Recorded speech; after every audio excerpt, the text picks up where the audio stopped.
Ya está el pleno. Bueno, pueden tomar sus asientos. Dios les bendiga mucho. Bueno, entonces como está, ¿me escuchan por ahí? Grito bastante, así que me tienen que escuchar porque no hace falta el micrófono para los técnicos. Tenemos un bozarrón, los tres. Bueno, queridos hermanos, gracias por compartir con nosotros los capuchinos y panqueques. La idea es agradecerles por su atención y también mimarlos, porque sé que es un esfuerzo, como decía el hermano Manuel. Así que Dios los bendiga mucho y que puedan disfrutar de estas, que son las últimas clases. Hoy vamos a hablar de la bendición de dar para Dios con alegría. Ya veníamos hablando sobre otros dos temas anteriormente. Uno fue el ayuno. Y el siguiente hablamos sobre la santidad. Hablamos sobre la santidad interna y también la externa. Muy bien, esos fueron los últimos temas de los que tenemos el formulario para responder a las preguntas. Y hoy vamos a hablar de la bendición de dar con alegría. ¿Sí? Bueno, una cosa es dar sabiendo que apoyamos al ministerio, a la iglesia, ¿sí? Para el sostén. Pero a veces eso, si nos quedamos con eso nada más, suena como un poco pesado, ¿no? Como algo inevitable que tenemos que estar ahí colaborando. Pero en realidad no tendría que ser así, en realidad tendría que ser un privilegio. Tendríamos que verlo como un privilegio, un gozo, ¿no? Antes por ahí nosotros gastábamos nuestros recursos en un montón de cosas que no edificaban. Y a veces hasta nos enfermaban, ¿sí o no? Sí. Pero ahora tenemos ese privilegio de poder contribuir con felicidad a la obra del Señor. Por agradecimiento, gratitud al Señor, ¿sí? Es un deber, pero también es un privilegio, no lo olvidemos. Ahí hay una imagen de alguien sacando parte suya, ¿no? Y dándola con ese amor, con ese corazón, ¿eh? Y la palabra de Dios dice en 2 Corintios 9:7, en el nombre de Jesucristo, cada uno dé como propuso en su corazón, no con tristeza ni por necesidad, porque Dios ¿a quién ama? Al dador alegre, ¿no? Qué bueno eso, esa imagen me gustó porque justamente saca algo valioso, ¿no? De su corazón, lo está ofrendando, porque es una manera de adorar al Señor también, ¿no? Compartir lo que nosotros logramos de una manera como un sacrificio, ¿no? Como un sacrificio, algo que nos cueste, algo que no sea así nomás, porque no es una limosna lo que damos. Lo que damos es algo que le agrade al Señor, ¿no? Y nosotros tenemos que ser dadores alegres, ¿sí? Y vamos a dar conforme a la capacidad que tenemos para dar. Tampoco vamos a dar todo y no vamos a tener para nuestras propias necesidades. No busca eso el Señor. Busca que compartamos de lo que recibimos, ¿no? Jesús se enojó cuando llegó al templo, ¿se acuerdan? Es una de las imágenes que es difícil de borrarse porque uno piensa que el Señor siempre fue manso, no, tranquilo. Pero hubo una oportunidad en la cual Él se enojó bastante. ¿Se recuerdan cuál es? Estaban en el templo vendiendo. ¿Pero por qué se enojó tanto? ¿Alguien sabe? Porque era casa de Dios. Casa de Dios, dijo él, no, acá es una cueva de ladrones. ¿Qué estaban haciendo ellos? Negociando. ¿Qué vendían? Palomas. Palomas, muy bien, para el sacrificio. ¿Qué más vendían? Cabritos. Cabritos, muy bien. ¿Para qué? Para conformar al rito, que es lo que el Señor pedía. ¿Qué pedía el Señor? Un sacrificio. Ahora, ¿qué es lo que hacía esta gente? Iba y en vez de criar un ternero, un cordero, ¿no? Sí. No sé si ustedes alguna vez tuvieron contacto con criar una gallina, un cordero, un ternero, ¿no? Un animalito, ¿no? Una gallinita por ahí. Venga la Pepita, venga la Pepita. La Pepita fue a la olla, ¿no? Pero no se encariña, porque yo nunca tuve una gallina, pero como me gustaría. Pero las personas que saben dicen que los animales no se encariñan. Claro. Una vez fui a una granja y me mostraron un ternero. Un ternero era joven, pero era como un bebé. Venía y ¿no? Como que golpeaba a la persona que le daba la leche. Toda una relación, una cosa linda, ¿no? Y bueno, el que cría animales sabe que hay animales que son perfectos y hay animales que vienen medio, ¿no? Por ahí está, no sé, yo no sé mucho del tema, pero sé que puede haber algún animalito que vos decís, a este gordito me lo preparo para la olla. El 24 de diciembre, ¿no? Bueno, entonces, ¿cuál era el propósito por el cual el Señor se enojó? Porque Él había querido que las personas le dieran a Él lo mejor. Pero las personas, ¿qué hacían? Iban a este mercado y estaba el tuerto, el cojo, el de, no sé, por ahí el de flaquito, que no tenía mucho, no habían invertido mucho en criarlo, y entonces lo compraban baratito y con eso, ¿qué hacían? El sacrificio.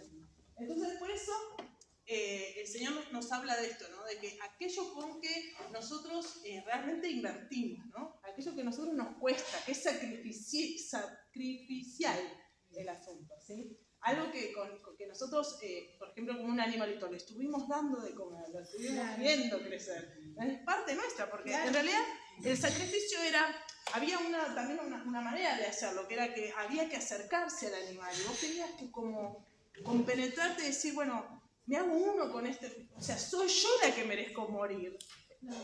Me pongo en el lugar de ese animalito, ¿no? Entonces, todo eso es como que había pasado a un segundo plano. Y la cosa era, bueno, vamos, rapidito, que pase esto, ¿no? Ofrendo algo así, y ya está, ¿no? Un trámite. Sí. Pero no, eso no es lo que el Señor quiere de nosotros. Porque el sacrificio de Él fue realmente valioso. Sí. Como el sacrificio de Él fue valioso, entonces nosotros no podemos sacarle este valor, ¿no? Tiene que ser algo más o menos así, que valga. Y Dios te honrará cuando des según tú hayas prosperado. 1 Corintios 16:2 dice eso. Según en lo que el Señor te haya prosperado. Tampoco te van a pedir de más, ¿sí? Tampoco el Señor te va a decir, bueno, tiene que ser proporcional. Pero hay un ejemplo en la palabra de Dios de alguien que dio mucho más. No fue proporcional a lo que les voy diciendo, es una mujer. A ver si lo tienen. A ver. Eso, muy bien. La que dio las monedas que no tenía para comer. ¿Y quién era? Una viuda. Una viuda. Que dio poquito. Pero proporcionalmente para ella ese poquito era mucho. Era mucho, ¿no? Entonces ahí está en Marcos 12, 41 al 42. Si lo puedes leer, porque no llegó. Dice, estando Jesús sentado delante del arca de la ofrenda, miraba como el pueblo echaba el dinero en el arca, y muchos ricos echaban mucho. Y vino una viuda pobre y echó 2 blancas, o sea, un cuadrante. Entonces, llamando a sus discípulos, les dijo, de cierto os digo que esta viuda pobre echó más que todos los que han echado en el arca, porque todos han echado de lo que les sobra, pero esta, de su pobreza, echó todo lo que tenía, todo su sustento. Ahora, paremos ahí un segundo, pensemos.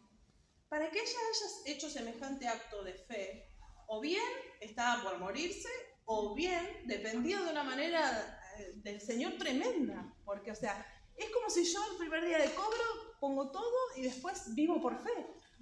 Tremendo, ¿no? Que ella realmente fue extraordinario. No fue proporcional a lo que tenía, fue extra, pero muy extra. ¿Pasa a la siguiente, amor? Dice, la ofrenda de la viuda. Solamente se nos relata en este pasaje 2 de los evangelios, Marcos y Lucas. Trata de una vida muy pobre.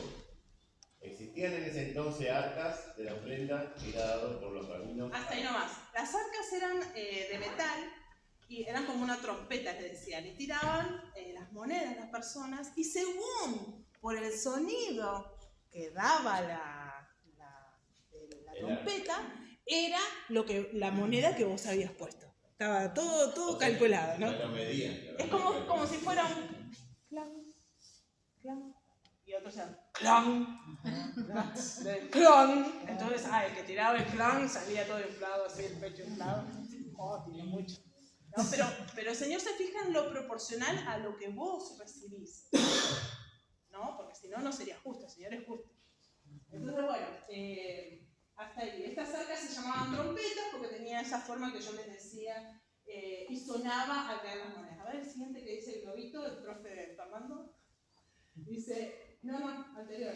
Es uno de los pasajes más sencillos, profundos y preciosos de la palabra de Dios. Justamente por el amor que esta viuda tenía, expresando esa, la total dependencia del Señor. No sé cuántos seríamos capaces de depender así de Dios para toda la subsistencia de nuestro mes, ¿no? Qué acto de fe tremendo. Y a veces nos pasa, porque pagás la tarjeta y decís, bueno, que sé lo que Dios quiera, camino por fe todo el resto del mes, ¿no? Muy bien, seguimos. Bueno, ahí hay dos varones, un varón y una mujer con un café, no sé si será alguno de ustedes que tomó el capuchino. Dos alumnos que estaban ahí comentando. Dos alumnos que están ahí con el capuchino. ¿Qué hacía Jesús? Sí, ¿qué hacía Jesús? Con el capuchino. Estaba mirando cómo la gente Tomaba el capuchino. tomaba el capuchino, no. Sí, Jesús también estuvo mirando cómo tomaba el capuchino, sí. Pero en ese momento estaba mirando esa situación donde la gente tiraba las monedas y tiraba otra moneda, ¿no? Entonces el Señor estaba mirando eso. A ver, papá. ¿Dónde estaba Jesús? Es la pregunta. Estaba sentado delante de la ofrenda mirando a las personas, ¿no? ¿Y qué decía? Cuando la mujer echó estas moneditas, y seguramente mucha gente la despreció como diciendo, obvio, la viuda que va a tirar un clon, no, va a tirar un... Es como hoy sería que eche dos de 10 centavos, Sí. que es la más baja de todas. Sí, que casi ni hay. Pero sin embargo, ¿qué hizo el Señor Jesús? Hizo, para. Vengan para acá, todos los discípulos. Vengan para acá, vengan. Y ahí dijo algo, ¿no? Habló con respecto a lo que ella había hecho. ¿Sí? Que por ahí para el mundo parecía ser insignificante, sí. Pero Dios, que todo lo ve, vio el corazón con la que ella ofreció esa ofrenda. Un poquito para atrás. Bien. Su ofrenda era casi nada. Su ofrenda era casi nada, de lo más pequeño a los ojos de los hombres, aunque para Jesús le fue digno de mencionar. Tan digno fue que quedó escrito. Bueno, muy bien. ¿Qué es un mayordomo? Ahora les quiero preguntar. A ver. Es tipo un sirviente. Un sirviente. ¿Quién es el mayordomo? Es como el que se encarga que las personas que trabajan en el lugar hagan su trabajo como corresponde. Muy bien. Yo le voy a decir quién es el mayordomo. El mayordomo es el asesino. Ay, ¿por qué? Siempre es el asesino en las películas, el mayordomo, ¿no? El mayordomo es el asesino. Otra respuesta. Pero bueno, el mayordomo, como bien dijeron, es el administrador de algo que no es de él. Ahora, escuchen, el mayordomo come lo mejor de la casa, ¿eh? El mayordomo es un dandí, porque está ahí codeándose con todas las cosas buenas, ¿no? De su rey, de su jefe. Pero el mayordomo es solamente un administrador. Ay, si se la cree el mayordomo. ¿No? Ay, porque no es nada de él. Es todo de su jefe. Sí, Mi esposa fue mayordomo. sí, yo Aunque fui no lo mayordomo. quiere contar, pero ella fue mayordomo. Asesina. Sí, en el hotel fui mayordomo y por eso les digo, sí, tomábamos y comíamos cosas muy ricas. Pero yo me queda claro que ese nivel de vida no es mi nivel de vida. ¿Sí? Es el nivel de vida de otras personas, pero no es mi nivel de vida. Pero yo sí lo que tengo que hacer es administrar lo que no es mío, pero administrarlo como si fuera mío. ¿No? Entonces yo cuando voy a presentarle algo, ahí va. ¿Qué alumno este? Y aunque ella no lo diga, el mayordomo de la reina de Inglaterra les enseñó a ella. O sea, Queda para otra historia esa, pero bueno. para otro día. Acá lo importante es que el que está siendo mayordomo está administrando algo de mucho valor, pero que no es de él. ¿Y qué es? Nosotros decíamos, somos como los gerentes, como si fuéramos el gerente general. Porque si alguien me pide algo, yo saco un plato, por ejemplo, ¿y qué hago? Lo observo, lo medito, lo inspecciono. No voy a poner cualquier cosa, porque eso está representando a mi jefe, a mi dueño, o sea, ¿no? Al rey, en este caso, a la persona que me contrató. Entonces tengo que tener un alto estándar, ¿no? mirar qué es lo que voy a hacer, porque soy el jefe de todo, como bien dijeron por ahí, ¿no? El jefe de las personas que limpian, de las personas que arreglan, del jardinero. Entonces tengo que estar ahí administrando lo que no es mío como si fuera mío, pero administrando bien. ¿Cuántas veces nosotros tenemos un dinero y decimos, sí lo compro, ¿cuánto es? ¿No? Bueno, tarjetear. Pero ¿qué pasa acá? Ojo, porque todo el 100% de lo que nosotros tenemos y somos es nuestro. Bueno, entonces en ese caso tenemos que empezar a conducirnos de otro lado. Entonces esa es la mayordomía, ¿no? Es decir, bueno, el 100% de lo que tengo no es mío, ni mi vida es mía. Mi vida no es mía, tampoco es del Señor. Clava por amor al Señor. Entonces en ese caso ahí necesito renovar el entendimiento, decir, ¿cómo estoy administrando? Pero bueno, volviendo a lo que es la viuda, no sé si me olvidé de algo más acá, a ver, vamos a leer acá. La Biblia habla mucho acerca de asuntos de dinero. De hecho, en casi todas las parábolas se refiere a dar, compartir, codiciar, administrar, ¿sí o no? Debemos administrar las finanzas de acuerdo a la voluntad del Señor, porque la palabra dice en Mateo 6:21, en el nombre de Jesús, allí donde esté tu corazón, estará tu tesoro, ¿no? La manera en la que administramos habla no solo de las prioridades que tenemos, sino de nuestra relación con ¿quién? Con papá. Una buena mayordomía se basa en el principio de dar cristiano, porque el consejo de Jesús dice, ¿de gracia recibisteis? Dad de gracia, Mateo 18. Cuando tenemos pasión por dar, descubrimos un principio maravilloso, que si buscamos primeramente el reino de Dios y su justicia, muchas cosas nos serán añadidas. Eso lo dice en Mateo 6:33. Cuando aplicamos este principio maravilloso de prioridad y cultivamos una pasión por el dar, descubrimos que más bienaventurado es dar que recibir. Eso lo dice Hechos 20:25, me parece que está mal, después les confieso. Amén. Tengo un cuento y ya los dejo con el hermano Fernando. ¿Te gustaría escuchar un cuento? Sí. Amén. Dice el Señor que tenemos que ser como niños. Digan amén, por favor. Ponme la almohadilla. Bueno, muchas gracias, muy rico. No sé qué le pone, después me va a dar el secreto. Bueno, dice así, por una jarra de vino se llama. Amén. Amén. Amén. De Jorge Bucay, que es un escritor argentino, creo yo. ¿Alguien lo conoce? Por ahí si estuviera la hermana Debbie diría sí, la conozco. Dice así, había una vez un rey. Este era el monarca de un país pequeño llamado Ubilandia. Un reino lleno de viñedos, obviamente, donde todos los súbditos se dedicaban a la fabricación ¿de qué? De vino. El monarca era justo y comprensivo y no le gustaba sobrecargar de impuestos a los súbditos. Un día el rey decidió que ya no había más impuestos. Qué bueno, ¿no? Como única contribución, el rey pediría a cada uno de sus súbditos que una vez al año se acercaran a los jardines del palacio con una jarra de 1 litro del mejor vino de la cosecha y lo vaciaran en un gran tonel que construiría para ese fin. ¿Alguien lo conoce este cuento?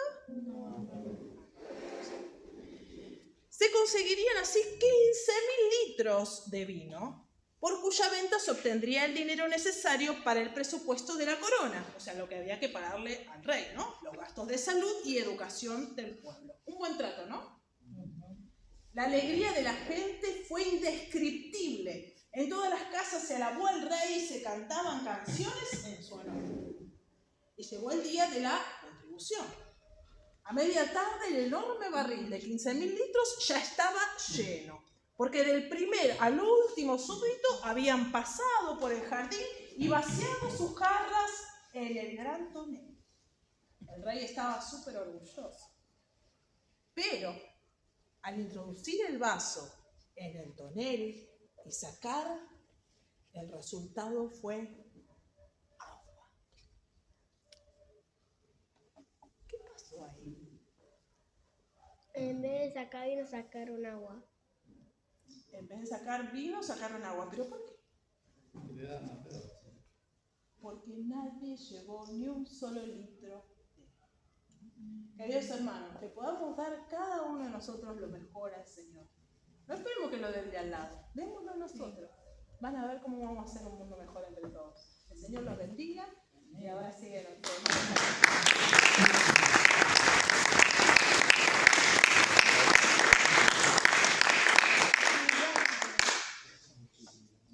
Ahora la pregunta es, ¿por qué le impresionó a Jesús esta ofrenda? ¿No? Como habíamos dicho, como había dicho bien.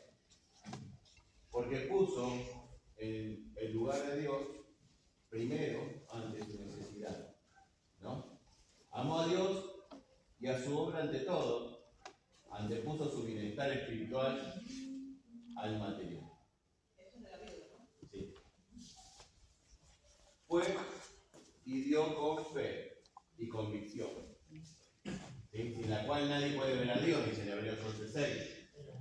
Fue generosa porque dio todo lo que tenía.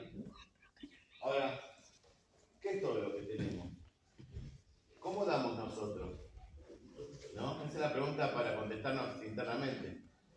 ¿Doy lo que tengo o doy lo que me sobra? No, contesten. Fue sacrificial, dice. Sí, porque dio un sacrificio, no de lo que le sobraba. Algo que realmente le costó y le dolió. Dice, ¿qué aprendemos de este pasaje? Dios conoce nuestra situación económica y nuestro corazón. ¿Dónde? En la intimidad, ¿no? ¿Qué dice la palabra? ¿Que Él conoce qué? Su corazón. Y hoy veníamos hablando de la oración, que Él sabe que cuando yo le voy a pedir, Él sabe lo que le voy a pedir o no sabe. Sabe, porque ya sabe todo de Él. Entonces, lo que damos no es para la iglesia o para la Asociación Apostólica de la Fe en Cristo Jesús o para Flor Azul, es para Él, ¿sí? El reino de los cielos dice, en el reino de los cielos, la grandeza de la mía de Dios, en lo desprendido que soy para con Él, ¿sí? Esta mujer dio más que todo. Ahora, Dios no ve mi dinero, mi casa, mi auto, mi diezmo, mi ofrenda, ve mi actitud, ¿sí? En secreto, lo que nadie sabe de mí. Como los de Finlandia, ¿qué actitud tuvieron? ¿Sí? Todos pensaron que nadie se iba a dar cuenta, porque si todos ponen vino, yo voy y me tomo uno y no pasa nada. Pero todos tuvieron la misma actitud y tuvieron 15.000 litros de agua. Ahora, ¿por qué debemos dar? Porque nosotros mismos, dice, con todo lo que tenemos, pertenecemos a Dios. Primera Crónica 29:14. Porque ¿quién soy yo? Decía David. ¿Y quién es mi pueblo? Para que pudiésemos ofrecer voluntariamente cosas semejantes. Pues todo es tuyo, y de lo recibido de tu mano te damos. ¿Sí? David sabía muy bien quién era Dios y quién era Él. Porque en uno de los pasajes dice, de redil de las ovejas te saqué. Entonces él sabía que por más que tenga un montón de riquezas, un montón de fama, no era nada. ¿Sí? Ahora, ¿por qué debemos dar? Volvemos a preguntarnos. Porque tenemos que reconocerlo, ¿sí? Dice, ¿por qué Dios lo manda? Porque Dios lo manda, ¿no? No es un asunto de preferencia o propia voluntad. Dios lo ordena. ¿Sí? Ahora muchos dicen, bueno, Fer, pero eso estaba en el Antiguo Testamento. ¿Sí? Ya estamos en la gracia. ¿No? Los diezmos, las ofrendas. Porque a veces hay un poco esa controversia. ¿Estamos como en el Antiguo o como en el Nuevo? ¿Cómo hacemos? ¿Ofrendo o diezmo solamente o ofrendo? ¿Qué creen? Es un tema candente. Pero la palabra dice que Dios ama a quién, al dador qué. Alegre. Entonces, lo que yo tengo que hacer es reconocer a Dios en lo que tengo con alegría. ¿Sí? Si diezmo, ¿sí? Con alegría. Si ofrendo, con alegría. ¿Sí? Reconocerlo sobre todas mis posesiones. Y si ustedes tienen esa actitud, Dios se va a agradar. Porque eso es lo más importante. No es para para figurar, para que vean, no, mira cuántos días más. No, nada que ver. Ahora, Jesús en el Sermón del Monte enseña sobre la oración, el ayuno y la ofrenda como hábito de todo cristiano. Y hoy habíamos dicho que un hábito, ¿cómo se forma? Con 21 días, ¿sí? O sea, quiere decir que hay que hacerlo seguido, ¿sí? Que cada vez cuando vengamos a la iglesia, ¿sí? No solamente tengamos el hábito de venir a adorar y a cantar a Dios, sino que adorémoslo también con nuestros diezmos y con nuestras ofrendas. Más allá de que el pastor lo vea o no lo vea el diácono lo vea, quien lo vea. Pero Él lo ve. Él sabe. Y Él te va a recompensar en lo público, dice la palabra. Amén. Dice, porque Dios mismo nos dio su mejor ofrenda a nosotros, dice. En Juan 3:16 dice, ¿qué dio Dios? Su vida. Su Hijo. Dice, ¿no? Entonces, si Él no escatimó nada y se entregó a sí mismo por nosotros, ¿yo qué tengo que hacer? ¿No? Y vuelvo a repetirlo, no es para los hombres. Es reconocer de lo que tengo, de que Dios es mi dueño. Es ser el mayordomo, es diferente. Y uno se libera, cuando uno entiende eso, se libera. ¿Por qué? Porque si no está la presión, uy, ¿cuánto pongo? Uy, no, pero no llego, ¿no? La viuda dio todo lo que tenía.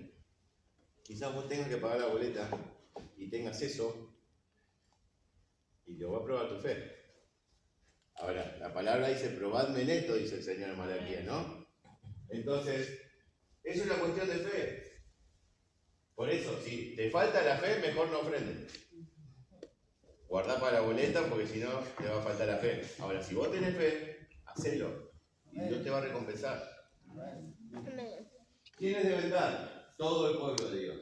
En el Antiguo Testamento, el pueblo de Israel estaba obligado a dar, y en nuestro tiempo son los verdaderos creyentes los que han de ofrendar. En 2 Corintios 9:8 dice, y es poderoso Dios para hacer que abunde en vosotros toda gracia, a fin de que, teniendo siempre en todas las cosas todo lo suficiente, abundéis para toda buena obra. Lo más loco que estábamos viendo esto, y surgió, ¿no? Entonces en el Nuevo Testamento el tema del diezmo, ¿cómo quedó? Obsoleto. Porque ahora es la gracia. Ahora ya no está más. Pero si uno va al Evangelio, va a ver que no solamente daban el diezmo. ¿Sabían eso? Daban todo, ¿sí? O sea, ya cambió de ser el 10%, porque el diezmo es eso, 10%, diezmo.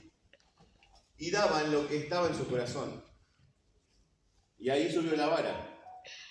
O sea, no solamente daban el diezmo, daban el 20%, el 50%, el 30%, lo que esté en su corazón. Ahora, ¿para qué es? ¿No? Para el Señor, en primer lugar, 2 Corintios 5, a los que predican el Evangelio. Porque los que están en la obra de Dios, por alguna razón se tienen que mantener. ¿Y quién mantiene a la obra de Dios? La iglesia, nosotros. ¿Sí? Dice en 1 Corintios 9, 9-14, dice, sin medios económicos es imposible también, o sea, eso no está en Corintios, ¿no? Eso es lo que dice. Sin medios económicos es imposible evangelizar el mundo. Si creemos en la salvación de las almas, tenemos que proveer para ello. Porque en la ley de Moisés está escrito, dice, ahí sí, Corintios, no podrás bozar al buey que trilla. Tiene Dios cuidado de los bueyes, o lo dice enteramente por nosotros, dice. Pues por nosotros se escribió, porque con esperanza debe arar el que ara, y el que trilla con esperanza de recibir el fruto. Si nosotros sembramos entre vosotros lo espiritual, es gran cosa si cegáramos de vosotros lo material. Eso decía el apóstol Pablo, ¿no? Si otros participan de este derecho sobre vosotros, ¿cuánto más nosotros? Dice. Pero no hemos usado de este derecho, sino que lo soportamos todo por no poner ningún obstáculo al Evangelio de Cristo. ¿No sabéis que los que trabajan en las cosas sagradas comen del templo y los que sirven al altar del altar participan? Así también ordenó el Señor a los que anuncian el Evangelio, que vivan del Evangelio. Ahora, esa es otra, ¿no? No todos viven del Evangelio, ¿no? Como está acá el hermano Emanuel, ¿no? Sabe que su papá trabaja, ¿sí? Pero puede ser que su papá, como pastor, puede vivir a 100% del Evangelio. Puede pasar, ¿sí? También va al tema de que uno trae comestible. Exacto. Hay que dar lo mejor. Y voy a dar un ejemplo, parte mía, que nosotros vivimos una vuelta. No tenía trabajo. Y nos dieron una bolsa, y en la bolsa estaba todo vencido y todo feo. Entonces con mi señora aprendimos que no tenés que llevar lo que te sobra de la iglesia, sino agarrar y llevar lo mejor. Porque te está necesitado de vos le llevar cosas, en vez de levantar el ánimo, reemplazar abajo, peor todavía. Claro. En vez de bendición somos de maldición, ¿no? El que es enseñado en la palabra haga participar de toda cosa buena que instruye. Dice Gálatas. ¿Qué número dice? 6. Y acá dice otro, porque el amor al dinero es la raíz de toda clase de males. Por codiciarlo, algunos se han desviado del Evangelio. Y acá hay un hombre con un fajo de dinero y justo está ahí la tumba y se va por caer. ¿No? Pero en otra parte Jesús dice que el amor al dinero es idolatría. ¿Sabían ustedes eso? O sea, es tan igual que como que yo adore a otra cosa. Dios en un momento a mí me confrontó, me lo dijo, me dijo, Fer, no puedes amar a dos señores. O amás al dinero o me amás a mí. ¿Por qué? Porque a veces uno está atrás de las preocupaciones del día a día y se lucha, y dice, no, ¿y ahora qué hago para conseguir esto, para conseguir lo otro? ¿Y cómo cubro esto? Y no te das cuenta y te vas deslizando, te vas yendo atrás del dinero en vez de atrás de Dios. Entonces es sutil. El diablo en este tiempo, ¿por qué nos pone muchos gastos, muchas tarjetas, para que nos endeudemos? ¿Y saben eso? ¿Eso saben qué genera? Esclavitud, atadura. Entonces hay que ser buenos administradores. Por eso estamos tratando la ofrenda, el diezmo y la mayordomía. ¿Por qué? Porque tenemos que ser buenos administradores y eso ya nos corresponde a nosotros. O sea, el Señor nos va a demandar a cada uno de nosotros lo que vos haces con tu dinero, con tus bienes, con todo. Y sepan que todo lo que tenemos no es nuestro, ¿sí? Así que si usted está preocupado por su auto, por su trabajo, por su casa, por todo lo que tiene, Dios no quiere que se preocupe, sépanlo, ¿sí? Entonces, cada día, cuando uno se levanta, tiene que decir, Señor, te entrego todo lo que tengo es tuyo. Y se van a sacar un peso tremendo de su corazón, una carga que el enemigo pone con el afán de la tierra, ¿no? Es el afán de este mundo. Porque cuando el día que ustedes se vayan, no se van a llevar ni el auto, ni la casa, ni el trabajo, ni el dinero. Entonces, ustedes tienen que saber eso. Lo que tienen es de Él y para Él, y no se lo van a llevar. Amén. Dice, honra a Jehová con tus bienes, dice, y serán llenos tus graneros con abundancia. ¿Y con qué bienes? Fíjense cuando la palabra habla de bienes, ¿sí? Yo que estudié administración y economía, ¿qué es un bien? ¿Qué es un bien para usted? Un activo. Un activo. Bajémosle un poco más. ¿Qué es un activo? Una cosa tangible, ¿sí? Una bici, un auto, una casa, ¿sí? Están los bienes materiales, ¿sí? Pero también están los bienes espirituales. Ojo. Pero, dice, honra a Jehová con tus bienes. Ahí está hablando de lo que vos tenés. De lo que vos tenés, lo que vos te ganaste, lo que, no sé, recibiste, porque puede ser una herencia, puede ser un regalo. Bien, ¿sí? La palabra bien es cualquier cosa que sirve para comerciar, para obtener un beneficio. Entonces, honra, dice la palabra. Ahora, yo vuelvo a preguntar esto. ¿Por qué hablar de mayordomía si estamos hablando de la ofrenda y del diezmo? ¿Por qué es importante? La palabra nos dice que seamos buenos administradores. Y un buen administrador administra. También hay una palabra, si uno se pone a leer los evangelios, que habla de los malos administradores, de los malos mayordomos. Entonces el Señor quiere encontrarnos buenos cuando Él venga y cuando lleguemos a su presencia, que la Biblia nos diga, no, que el Señor nos diga, no la Biblia, bienvenido buen siervo fiel. Sobre poco fuiste fiel, sobre mucho te pondré. Ojo, presten atención, porque el Señor nos habla de esto, y quiere que lo hagamos. ¿Qué encontramos? Que cada uno dé como propuso en su corazón. 2 Corintios 9, 7, 1 Corintios 16, 2.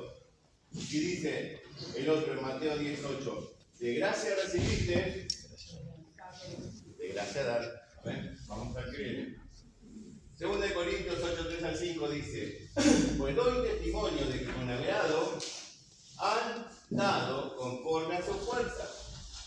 Pablo le escribía a los corintios, ¿no? A los de Corinto. Y Pablo era un hombre, ¿sí? Era apóstol, pero vivía de esto, ¿sí? Él iba y predicaba el evangelio, pero también recibía las ofrendas de los hermanos, porque era su sustento. Aparte de que él trabajaba, dice la Biblia que hacía tiendas. Él trabajaba, tenía un trabajo, pero a la vez plantaba iglesias, ¿no?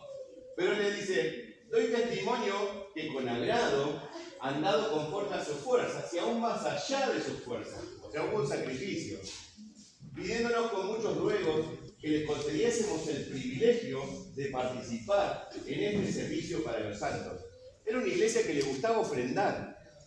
Y no porque les sobraba, porque lo entendieron. Entendieron que Dios, cuando uno ofrenda, te bendice.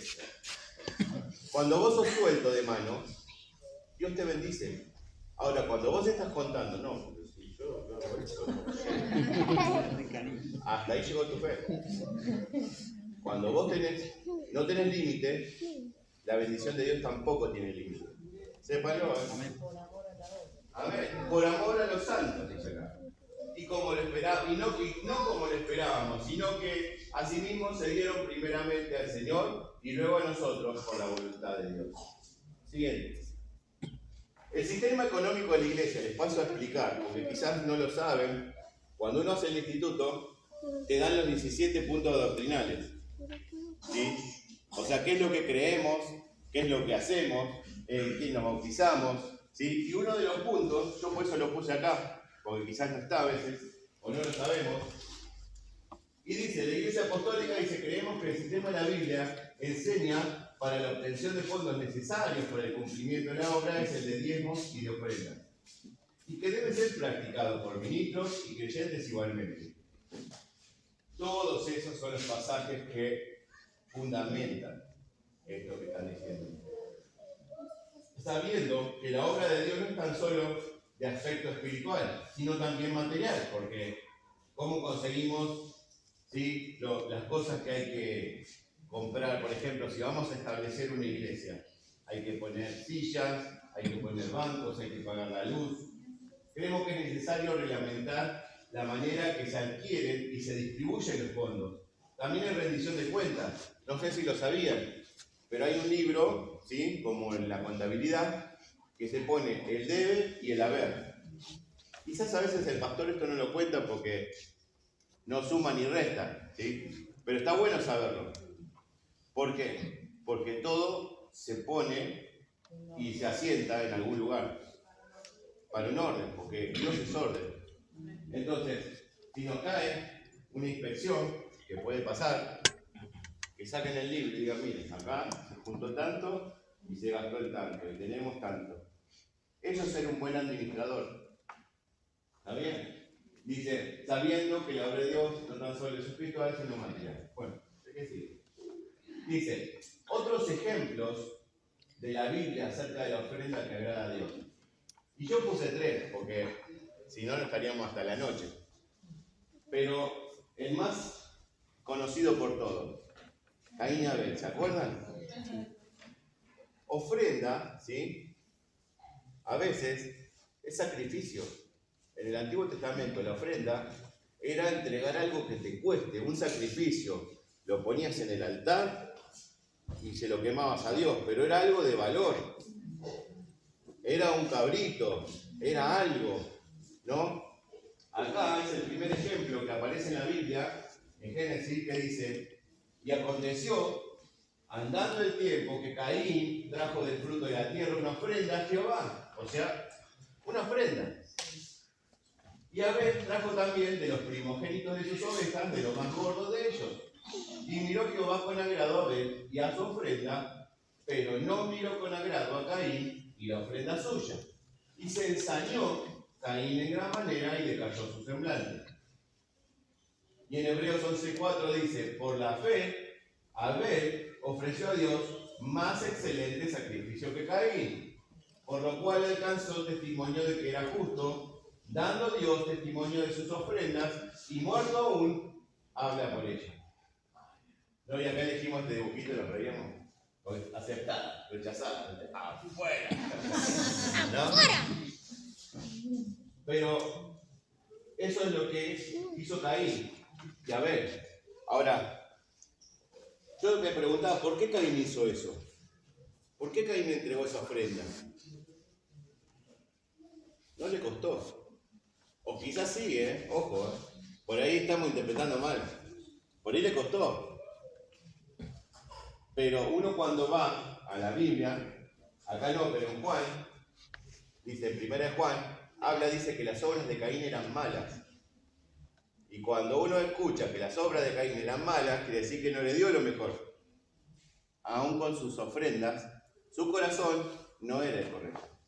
Más allá de que muchos dicen que le dio a Abel un cordero, entonces el cordero era la semejanza de Cristo que iba a venir a la cruz, ¿sí? Pero yo me pregunto qué injusto que sería Dios si es solo por eso. Quiere decir que el corazón de Caín era malo. Después más adelante entramos a buscar, ya porque ya nos pusimos en espadeo bíblico, y empezamos a ver que uno de los descendientes de Caín, que se llamaba como, ¿cómo era que se llamaba, mi amor? ¿No te acordás? No, pero no, ahora el nombre no viene al caso. Pero dice que juró, dice, si Dios, dice, en Génesis, está en Génesis 4:24, que dice que si por Caín, dice, a ver, vamos a verlo porque entré justo solo en esto. Dice, si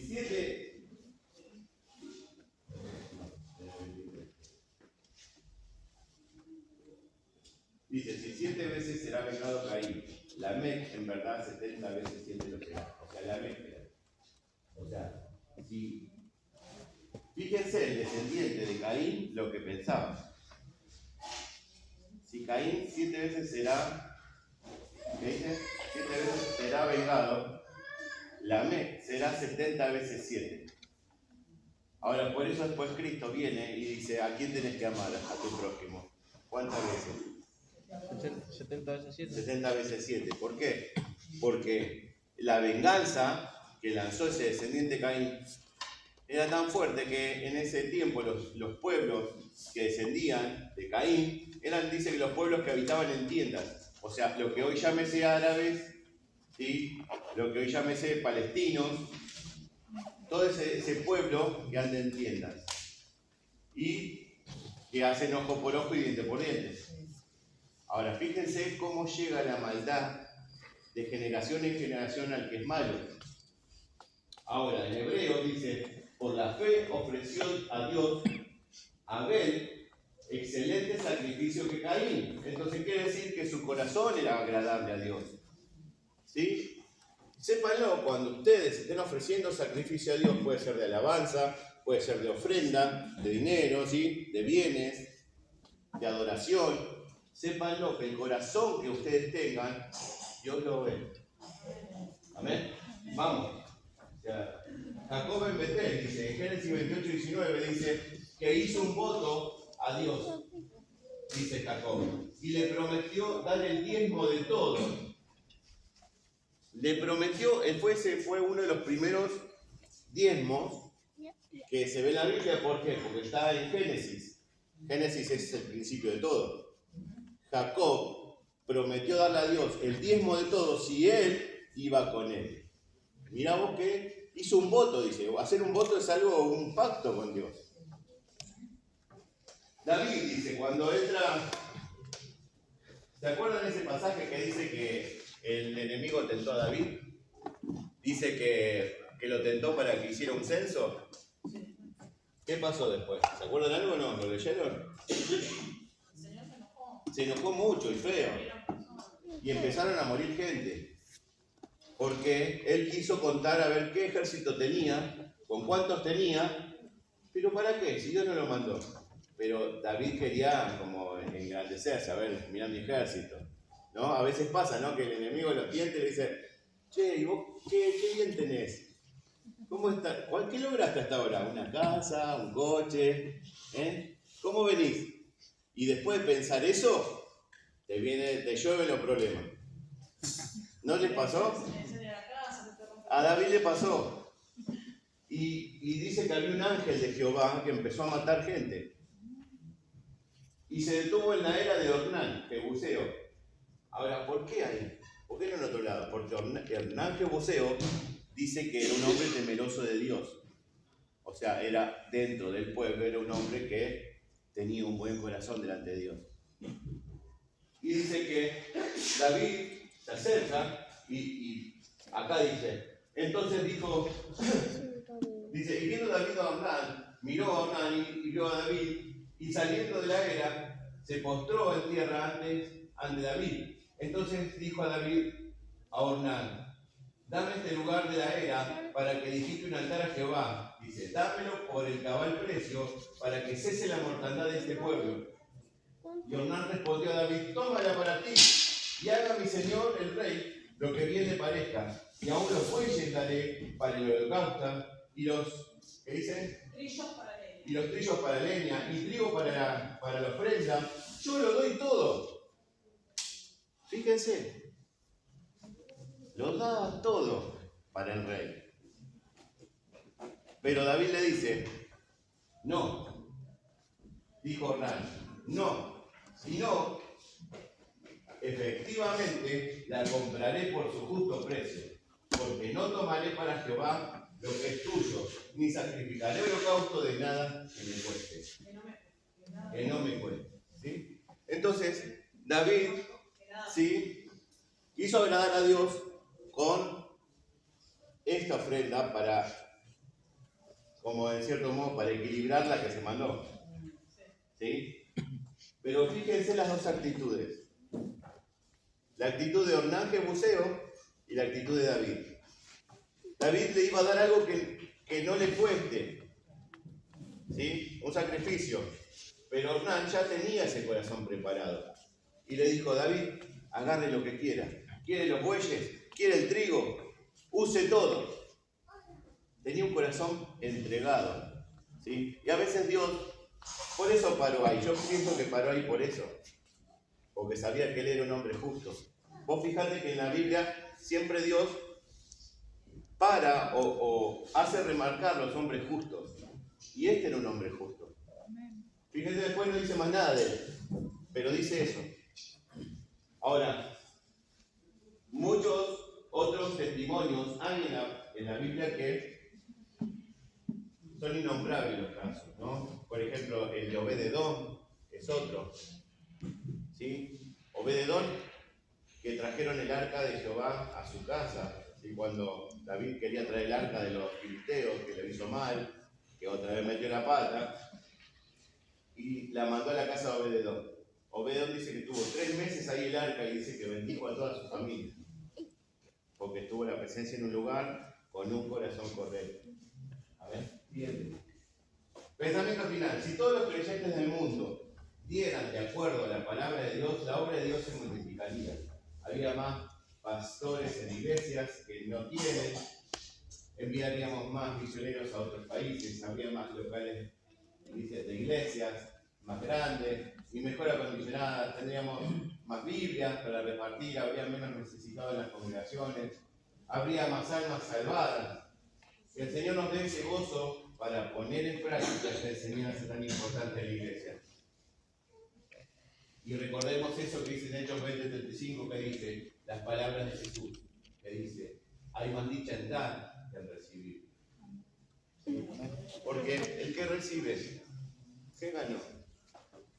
No hizo nada, recibió. Ahora el que dio, ¿qué hizo? Le costó. Porque por ahí no le sobraba, por ahí era lo único que tenía, ¿no? Y tuvo esa actitud de corazón de compartir con el hermano. Porque fíjense que los mandamientos que Jesús dijo que ama a Dios por sobre todas las cosas y después, entonces es difícil dar, no es fácil, pero el que se ejercita en eso tiene un buen corazón y una buena actitud. Amén.